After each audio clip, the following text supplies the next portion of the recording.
ये कहानी है सूरत के एक गांव में रहने वाले रोहन नामक पतंगबाज की। कोई ऐसा वैसा पतंगबाज नहीं, एक पक्का उस्ताद जिसको आज तक पतंगबाजी में कोई भी हरा नहीं पाया था। जैसे ही संक्रांत आती वो उस गांव का सेलिब्रिटी बन जाता। दूर दूर से लोग उसकी पतंगबाजी देखने आते थे, पर उसके घर में उसे बहुत गालियां पड़ती थी। रोहन पढ़ाई में बहुत कमजोर था और मुश्किल से पासिंग मार्क्स लेके आता था। उसकी माँ उसे हर रोज कोसती थी कि अगर पढ़ाई नहीं करेगा तो आगे जाके बहुत मुश्किल हो जाएगी उसे।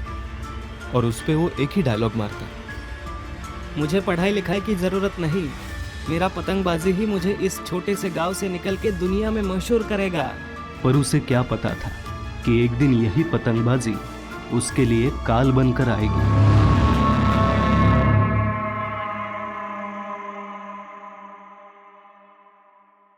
रोहन उसकी सफलता का राज उसकी एक लकी पतंग को मानता था, जो उसने 10 साल की उम्र में पकड़ी थी और तभी से इस हुनर में माहिर हो गया था। वो उस पतंग को बहुत संभाल के रखता था और सिर्फ संक्रांत के दिन ही निकालता था। इस बार भी उसने वही किया। सवेरे से बिना कुछ खाए पिए वो छत पर था। उसने सारे लोगों के नाक में दम कर दिया था। वो कोई भी पतंग आसमान में टिकने ही नहीं देता था। जैसे ही कोई उड़ाता वो उसे काट देता। ऐसे करते करते शाम होने आई और हर बार की तरह सिर्फ उसी की पतंग आसमान में लहरा रही थी।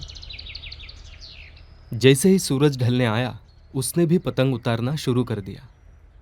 तभी उसका ध्यान एक नई पतंग पर जाता है जो शायद किसी ने अभी अभी उड़ाई थी। वो पतंग देख के वो खुश हो गया।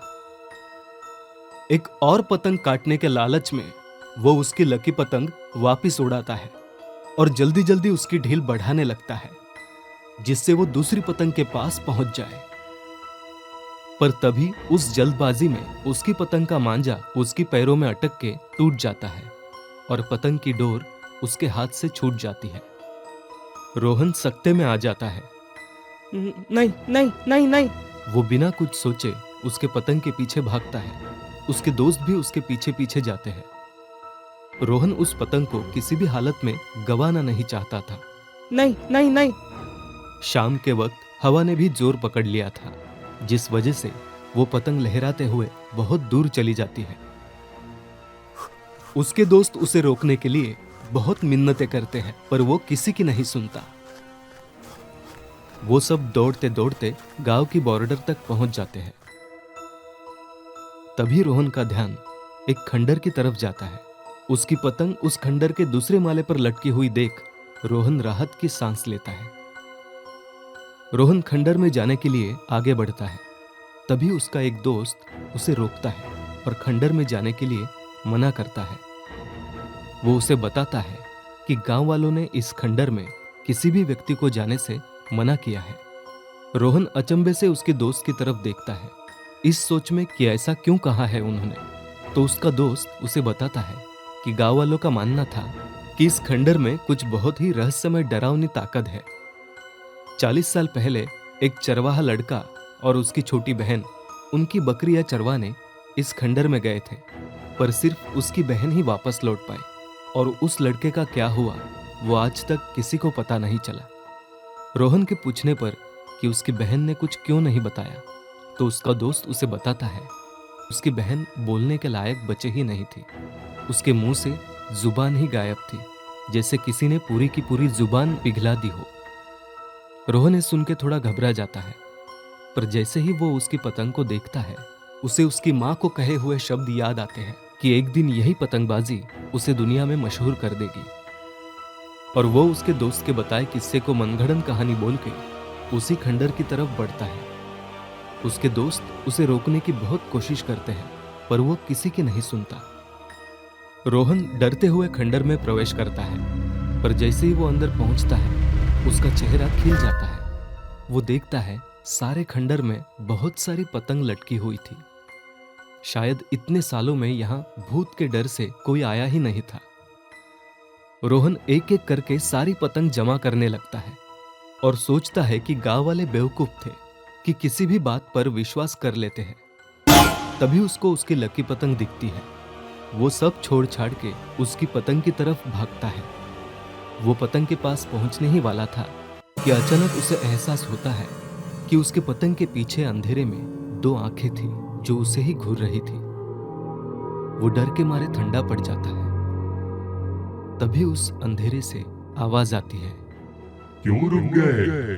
आओ और सारी पतंग ले जाओ, सिर्फ तुम्हारी ये लाल पतंग छोड़ के। रोहन वो आवाज सुन के और सहम जाता है और डरते डरते पूछने की हिम्मत करता है, क्यों? क्योंकि ये तुम्हारी लक की पतंग है, तो सोचा इसका लक हम भी आजमा ले।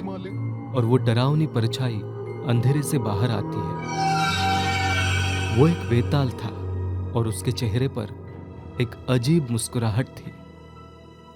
वेताल को देखते ही रोहन की आंखें डर से भर जाती है। ये आपको कैसे पता चला? हमें तुम्हारे बारे में सब पता है रोहन। रोहन उस वेताल के मुंह से अपना नाम सुन के सुन पड़ जाता है। उसकी सोचने की क्षमता ही खत्म हो जाती है। उसे समझ नहीं आता कि वो इस खंडर से उसकी पतंग के साथ सही सलामत कैसे बाहर निकले। वो डरते हुए विनती करता है कि उसे उसकी पतंग ले जाने दे और उसको उस जगह से कोई भी चीज नहीं चाहिए। पर वो वेताल रोहन की मांग ठुकराता है। रोहन फूट फूट कर रोने लगता है। वो वेताल से फिर से मिन्नतें करने लगता है। मैं कुछ भी करने के लिए तैयार हूँ, कुछ भी, सिर्फ मुझे मेरी पतंग लौटा दो। जैसे ही वेताल रोहन के शब्द सुनता है, उसके चेहरे की मुस्कुराहट और फैल जाती है।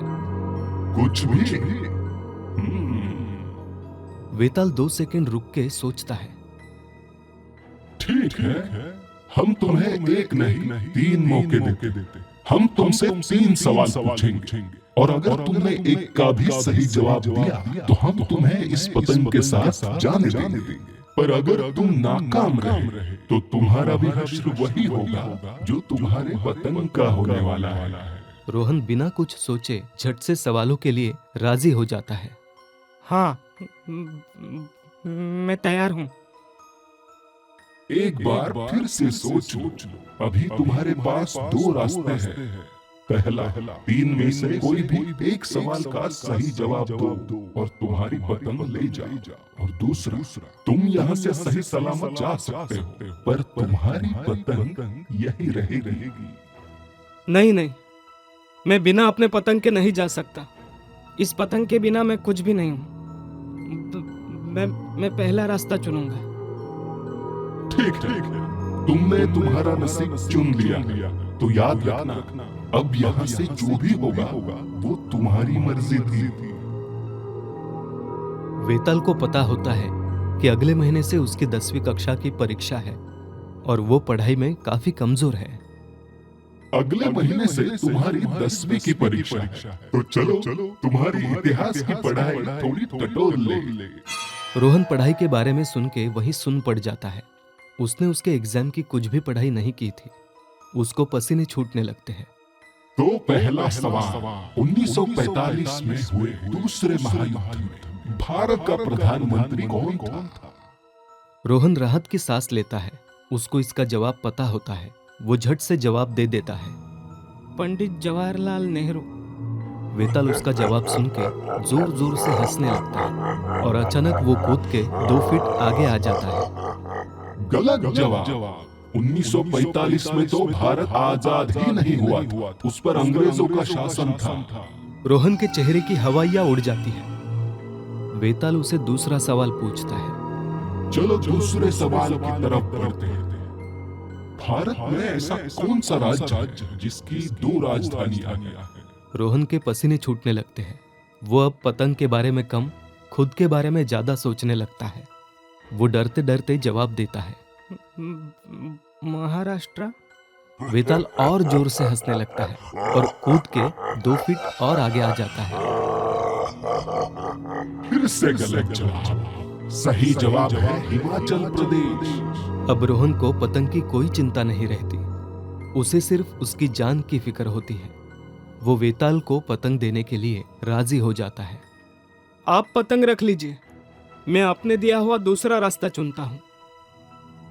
अचानक वेताल की हंसी थम जाती है और उंगली से ना का इशारा करते हुए वो रोहन से कहता है, अब तुम इस रास्ते से पीछे नहीं हट सकते। हमने तुम्हें पहले मौका दिया था। अब यहाँ से निकलने के लिए तुम्हें सही जवाब देना ही होगा, नहीं तो। रोहन डर से पसीना पसीना हो गया था। उसे उसके माँ की कही बात याद आ रही थी कि पढ़ाई नहीं करेगा तो आगे जाके बहुत मुश्किल हो जाएगी। काश मैं माँ की बात सुन लेता। अब पछता के कोई फायदा नहीं। ये रहा तुम्हारा तीसरा और आखिरी सवाल। सोच समझ के जवाब देना। अगर एक कमरे से पूरी हवा निकाल दी जाए और वहाँ पर एक अंडा और तरबूज 10 फीट की ऊंचाई से गिर जाए, तो कौन जमीन पर पहले गिरेगा, अंडा या तरबूज? अब रोहन डर के मारे कांपने लगता है।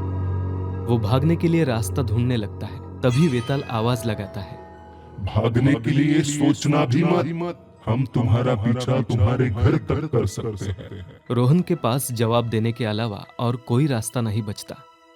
वो अपने दिमाग में अंदाजा लगाने लगता है कि अगर कोई भारी वस्तु है तो वो हल्की वस्तु से जल्दी पहुंचेगी जमीन तक। एक निष्कर्ष तक पहुंचने पर वो डरते डरते जवाब देता है, तरबूज तरबूज पहुंचेगा जमीन तक सबसे पहले। वेताल की हंसी रुक जाती है। वो रोहन को ऊपर से नीचे तक घूरता है। वेताल की हंसी रुकी देख रोहन समझ जाता है कि उसका जवाब सही है।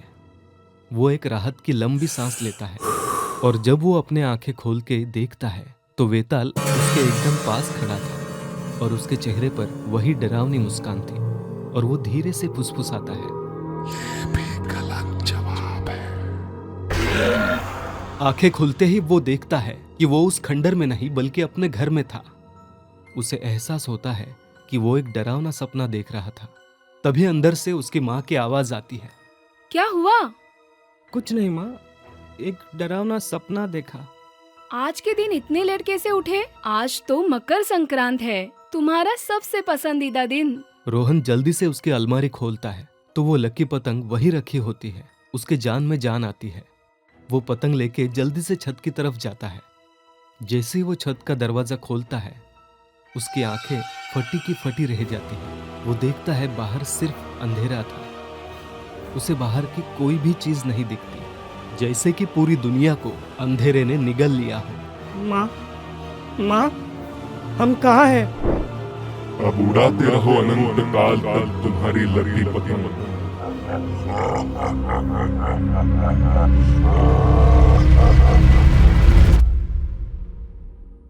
अगर आपको ऐसी कहानियां सुनना पसंद हैं, तो डरावना फ्राइडे को लाइक, शेयर और सब्सक्राइब कीजिए।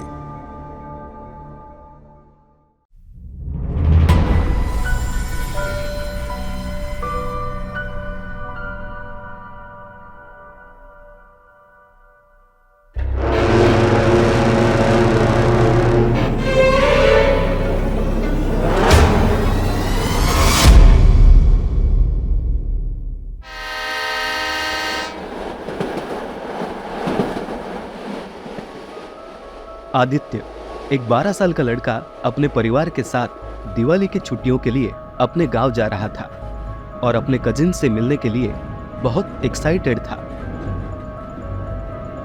मैं 2 साल बाद अपने कजिन्स के साथ दिवाली मनाऊंगा। इस बार तो मैं बहुत सारे पटाखे फोड़ूंगा और जम के मिठाई खाऊंगा।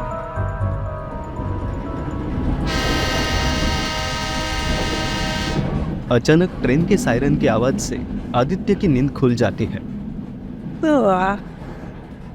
वो फ्रेश होने के लिए टॉयलेट की तरफ जाता है। 3:30 बज रहे हैं। कुछ ही घंटों में मैं अपने गांव पहुंच जाऊंगा। आदित्य मन ही मन में खुश हो रहा था कि वो कुछ ही देर में अपने कजिन्स के साथ होगा। तभी अचानक उसे एक सीटी की आवाज सुनाई देती है। हाँ? वो अपने आसपास देखता है पर उसे कोई नहीं दिखता। उसे लगता है नींद में उसके कान बज रहे थे। जैसे ही वो अपने सीट की तरफ जाने के लिए मुड़ा, उसे वही सीटी की आवाज फिर से सुनाई दी। वो वापस पलटा। उसने नोटिस किया वो आवाज दूसरे डिब्बे से आ रही थी। जैसे ही वो उस डिब्बे की तरफ बढ़ा तो वो सीटी की आवाज बंद हो गई। दूसरे डिब्बे का दरवाजा बंद था, तो उसे कुछ दिखाई नहीं दिया, पर वो महसूस कर पा रहा था कि कोई उसे दूसरी तरफ से देख रहा है। तभी अचानक उस डिब्बे का दरवाजा खुल जाता है। वो देखता है कि एक बच्ची 7-8 साल की उस डिब्बे में अकेली खड़ी है। वो पानी में पूरी तरह से भीगी हुई थी। अंधेरे के कारण कुछ ठीक से दिखाई नहीं दे रहा था, पर उसकी आंखें कुछ अजीब तरीके से चमक रही थी। वो 2 कदम आदित्य की तरफ बढ़ती है। वो उससे कुछ खाने को मांगती है। मुझे भूख लगी है, आपके पास खाने के लिए कुछ है? आदित्य उसकी आवाज सुनकर चौंक जाता है। मेरे पास कुछ चॉकलेट बार है, वो चलेंगे? आदित्य उसकी तरफ एक चॉकलेट बार सरका देता है। ये लीजिए। वो बच्ची उस पर लपक पड़ती है, जैसे कि बहुत दिन से भूखी हो। आदित्य आश्चर्य से उसे देखता रहता है। उसे समझ नहीं आता कि क्या करे। आप यहाँ अकेले हो? आपके साथ कोई है? बच्ची आदित्य की तरफ कोई ध्यान नहीं देती। उसका सारा ध्यान सिर्फ खाने पर रहता है। आदित्य फिर से पूछता है, आपका नाम क्या है? वो बच्ची खाना रोक के धीरे से आदित्य की तरफ देखती है। उसके सहमे हुए चेहरे पर एक डरावनी मुस्कान आ जाती है। मेरा नाम भक्षिनी है। आदित्य उसकी बातें सुन के सहम जाता है, पर वो अपना डर छुपा के उससे बातचीत जारी रखता है। आपके मम्मी पापा कहाँ है? मैं तो उन्हें खा गई। ये सुनते ही आदित्य की रूह कांप जाती है।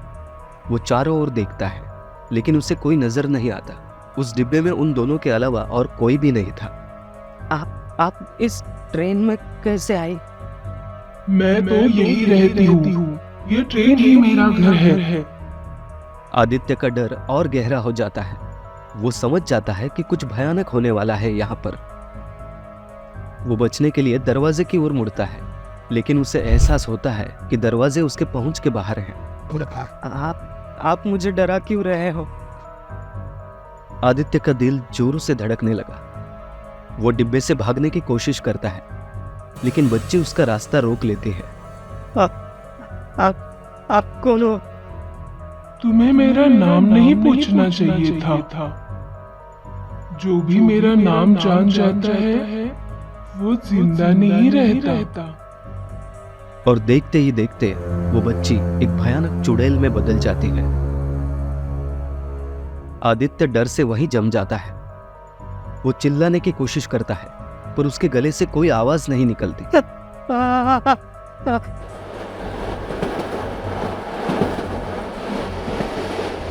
भक्षिणी आदित्य पर झपाटा मारती है। आदित्य खुद को बचाने के लिए दूसरी चॉकलेट बार भक्षिणी की तरफ फेंकता है। वो चॉकलेट छत पर लगे लाइट से टकराती है, जिससे वो लाइट फट जाती है और उससे आग की चिंगारियां निकलती है। भक्षिणी को वो रोशनी कुछ देर के लिए अंधा कर देती है। आदित्य मौके का फायदा उठाता है और वहां से भाग जाता है। गुस्से में भक्षिणी आदित्य का पीछा करती है, लेकिन वो डिब्बे से बाहर निकल जाता है। डिब्बे से निकलते ही आदित्य राहत की सांस लेता है, लेकिन उसकी ये राहत ज्यादा देर नहीं टिकती। उसे ये जानकर झटका लगता है कि वो अपने मम्मी पापा के डिब्बे में नहीं, बल्कि भक्षिणी के डिब्बे के दूसरी तरफ है, और वो ट्रेन का आखिरी हिस्सा है। उसके पास भागने का कोई रास्ता नहीं। आदित्य को एहसास होता है कि उसके डिब्बे तक पहुंचने का एकमात्र रास्ता भक्षिणी के डिब्बे से ही होकर जाएगा।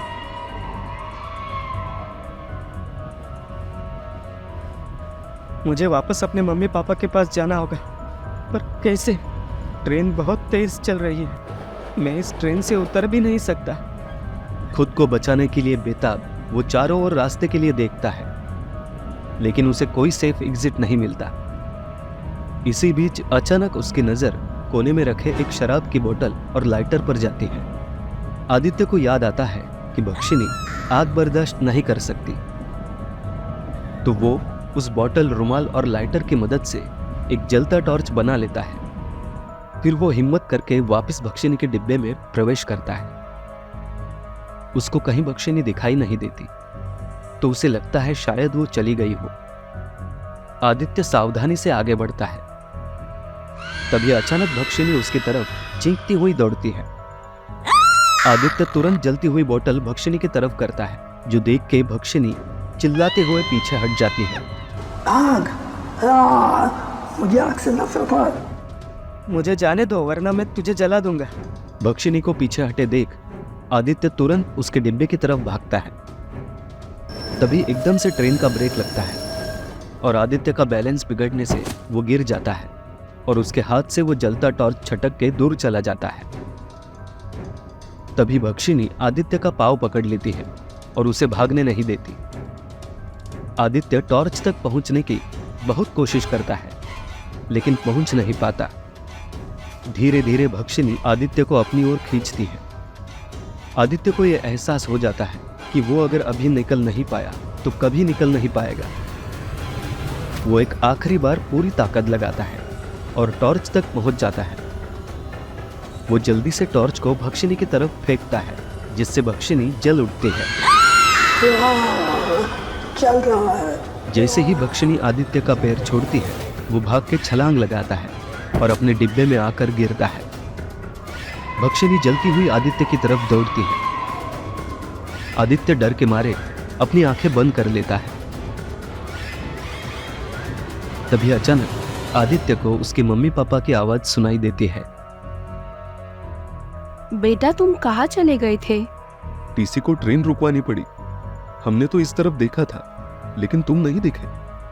हमें लगा तुम्हारे साथ कोई हादसा तो नहीं हुआ, इस सोच से ही हम घबरा गए थे। भक्षिनी दूसरे डिब्बे से आदित्य को घूरते हुए अंधेरे में गायब हो जाती है। कहाँ थे तुम? हमने तुम्हें हर जगह ढूंढा। मैं वहां था अगले बोगी में। वहां किसी भक्षिनी ने मुझ पर हमला कर दिया था।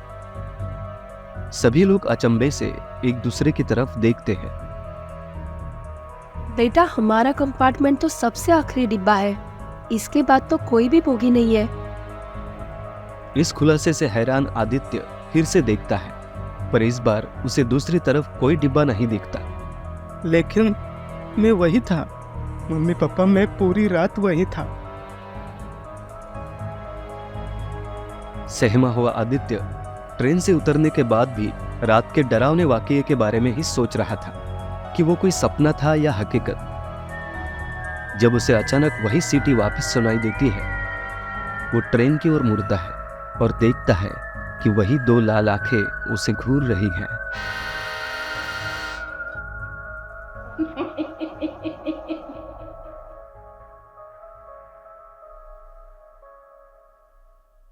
अगर आपको ऐसी कहानियां सुनना पसंद हैं, तो डरावना फ्राइडे को लाइक, शेयर और सब्सक्राइब कीजिए।